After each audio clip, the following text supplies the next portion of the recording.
Hey, this is Joey with Next Up Records back with another video.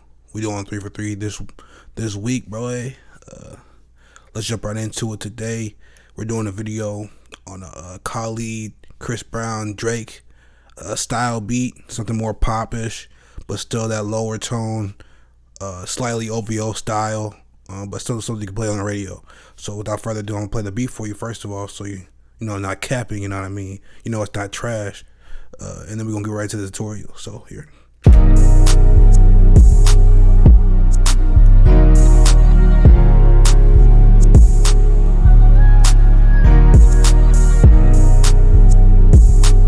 I'll play it two times.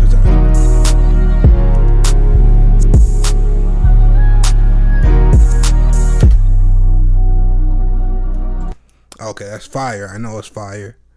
Off top, I know it is. Let's jump into the tutorial and see how you can recreate the same type of vibe.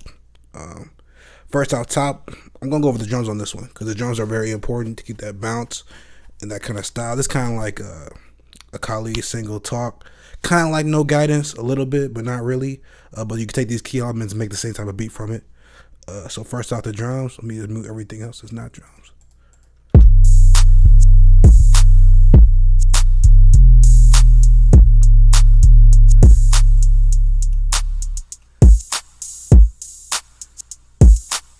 So we got a kick on here, just thumping. Hi-hat is still a 1-2 pattern with the occasional triplet. So,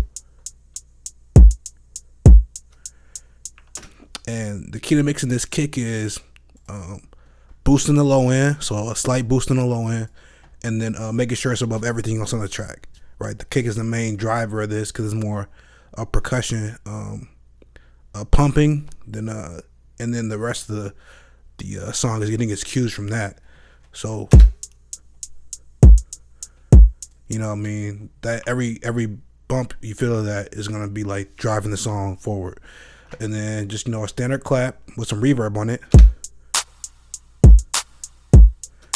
If you hear that wiggle in the clap, it's because actually there's a flanger on here too.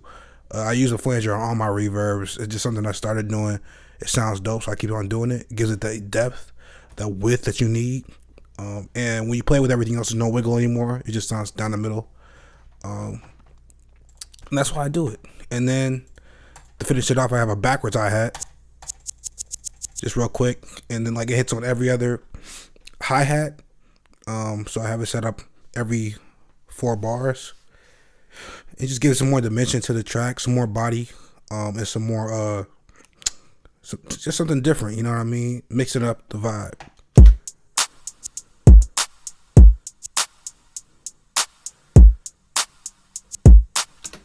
And then on top of that hi-hat, I got another hi-hat. This is the key to most pop records, right? It's a lot of percussion.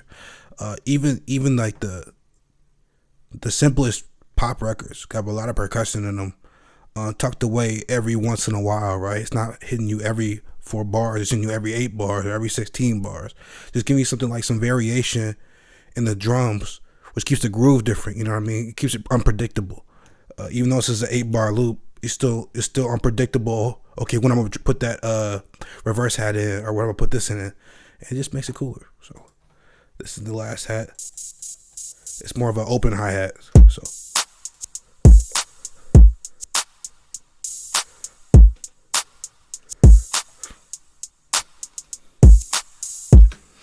okay, yeah, it's a pretty tight drum by itself. Nothing special, you know what I mean? We're not trying to reinvent the wheel here. It's just something keep the groove going along. After that, we got the keys, right? So I'll open up with the standard Nexus grand piano, my go-to keys, right?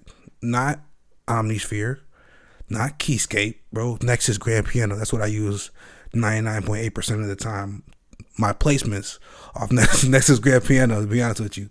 Not Omnisphere, bro. It's cool. Omnisphere is cool. Keyscape is cool, but Nexus grand piano is where it's at. It's hold me tight, bro. Hold me down since 2008, bro. For real. So I'm gonna keep on using it till they sue me or something. I don't know. So I'm gonna play the keys.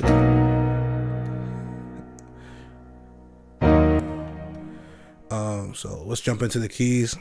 It's a low end, it's a high end, And really, what you're looking for, let me mute this real quick, is these three notes right here. This is the main chord.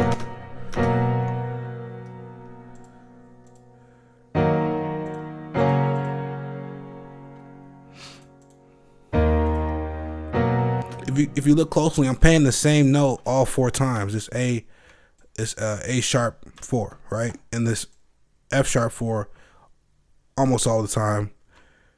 Only notes that are changing are these bass notes and these top notes. The top notes give it the vibe. The bass notes give it the depth. The middle notes stay the same. It's one chord all the way through, basically. I'm just changing a couple of notes in the middle. I don't have the music theory expertise to say exactly what I'm doing. I'm just changing a couple notes in the middle, flipping them out, and then keeping the same type of vibe every time. So you can see it's long note, short note, long note, short note. And then so it's build up, drop, build up, drop. That's what I'm doing basically. And then when you get it all together, with those low notes involved too, it sounds like.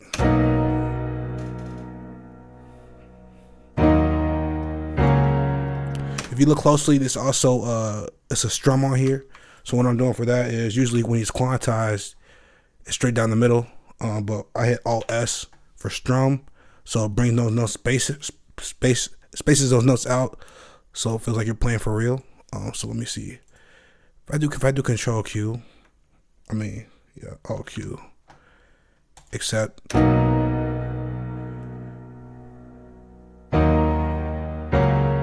brings it down the middle. But if I hit the strum, you see they start gapping within each other. This gives it that more humanizing feel. What I should have done was actually hit the Alt R on this. Randomize the velocity a little bit more. Randomize the pan just a little bit, just to give some more depth. But actually, it's not doing too much. So, okay, that does sound tight. I'm gonna leave that there. So two more gems for you. All R randomize. So that was the main structure, right? So some basic drums and a really vibey piano. So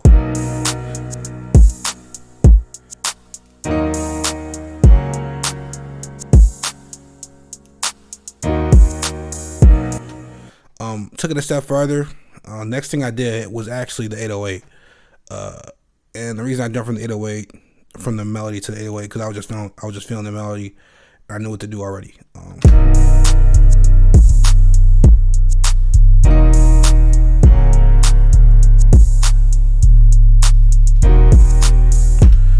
Basically, I just took the bass notes of the previous melody and made it its own 808 pattern. Added some skips, some jumps, some leaps, whatever you want to call it. But it's basically the root note of the bassline piano melody. But I felt it was kind of empty like this. So what I went back and did after that was did some E piano, electric piano, like a Wurlitzer, a Rhodes, that kind of thing. Just give it some body. And so.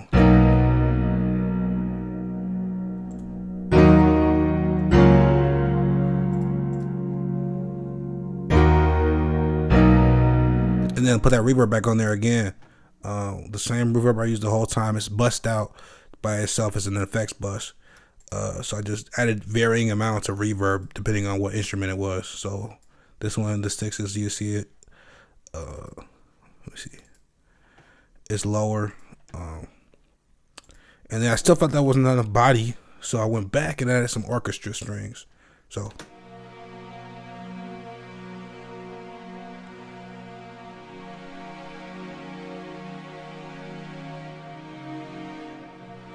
And you can see I did something a little bit different with this one. I didn't want it to have those bass notes in there. I just wanted the top end. I wanted it to sound beautiful, you know what I mean? I wanted it to sound like like he was playing it for somebody else, you know? And then after that, I felt like that's perfect how it is. I don't want to change anything about that. I didn't want to add the drop in there either because I wanted the piano to stand on its own. But I still felt like something was missing. So after, let's look at a recap of what we got so far. And somebody be like, I think something missing from this, but it is.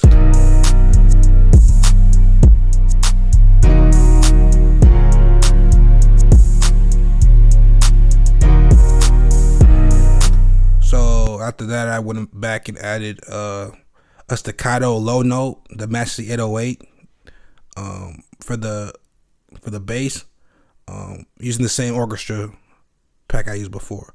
So that's that. What the 808 sounds like this.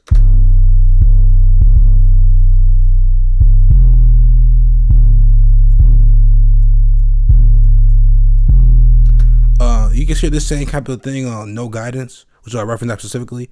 I heard that in that. I was like, I gotta use that, bro. I gotta do that. So I did that. And then on top of that, I added a guitar melody. It actually didn't change the pitch on this. It just so happened to fit. I'll reverse it.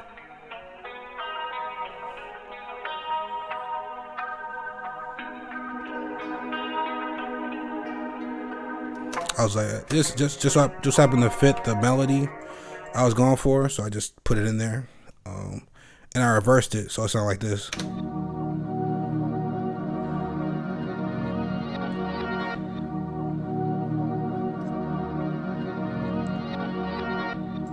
So I like that a lot, and that kind of like gives it its like a own dimension, right? Now we're building layers. I thought that was cool, so I added that. And then one more thing I added, just to finish it off, just to top off the whole record. And now you can have A, B section and stuff like that. As I added this like Vox from like Exhale, Doppler effect, in the key of E flat minor, and it sounds like this.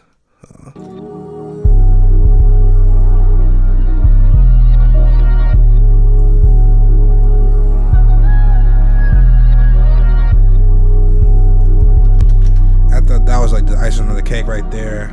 I felt like that was like the cement for everything. And that's how you build the record. So basically keys, percussion, strings, and then Vox, right? And then maybe something else to spice it up. But it really depends on what type of producer you are. Not everybody's this heavy into, the vibe. I'm trying to secure the vibe, bro. That's what I'm trying to do. This whole thing is securing the vibe. I got the vibe I wanted to, then I just build on that, right? But first you gotta start off with a dope melody. This not a complex melody. This is 4 chords, right? And really just 6 keys on your piano. But just taking that step further, keep on building on it, work it out. That's a wrap, bro. If you like the video, subscribe, please. Please subscribe, bro. I'll give you a nickel if you subscribe right now, man. For real. Check the comment section. Check the description below. Go to shop.nexuprecords.co. Go to www.nexuprecords.co. Look us up, man. Hook us up. We got some free kits over there. If you sign up with your email, you get some free kits. And then check us out, man. Peace. It's been Joey with 600 with Next Up Records. Catch you in the next video.